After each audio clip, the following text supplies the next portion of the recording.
One of the big problems with Wi-Fi is getting the best coverage in the office or in the home. In this video we're going to explain how Wi-Fi signals propagate or travel, and using this knowledge we'll explain how you can install your router to give the best signal coverage and get the best performance. And we'll give you some useful practical hints and tips on the way as well. Wi-Fi signals are like other radio signals, although they're actually relatively high in frequency. Current systems operate at either 2.4 or 5 GHz. That's 2.4 or 5,000 million hertz or vibrations per second, and this has an impact on how they travel. Like any other radio signal, Wi-Fi signals are subject to effects like path loss, absorption, refraction, diffraction and reflection. For the majority of Wi-Fi applications though, the main things we need to worry about are path loss and absorption. So let's look at path loss first. Like all forms of radio wave, in fact all forms of electromagnetic wave, the signal strength reduces as it moves away from the source. As it spreads out, the signal intensity falls. In fact, it falls according to an inverse square law. In other words, if the distance is doubled, the signal falls to a quarter. The other issue is absorption. Although air does not absorb Wi-Fi signals, many other media do, and being high in frequency, the levels of absorption can be higher than for signals that are lower in frequency. Things like wood, plastic and glass have relatively low levels of absorption.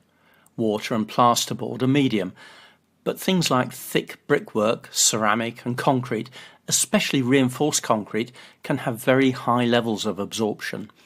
And of course metal is not good news. Metal water tanks and even domestic appliances with their metal exteriors are definitely bad news if the signal needs to pass through them. Signal interference also has a bad effect, and there are many sources of interference from other Wi-Fi routers to microwave ovens and the many forms of wireless or cordless items we have around the home these days. So what can we do? Here are 5 easy pointers to help get the best Wi-Fi performance. First, locate the router as centrally as possible. It may not always be easy, but by locating the router in a central position, we can minimize the distance signals need to travel. Second, we also need to make sure that the router is located so that the signal doesn't need to travel to anywhere you're going to use it a lot, through thick brick walls or anything else that might really absorb the signal. Third, in the same vein, keep the router off the floor, especially in offices. Signals like to travel in a line of sight, so keeping them down low means they have to travel through desks or furniture and wiring, and that's not good. Keeping them high gives them a better line of sight coverage. Fourth, interference can be an issue, so keep the router away from sources of interference. Microwave ovens are particularly bad, and if there are lots of other routers around, this could be a problem as well.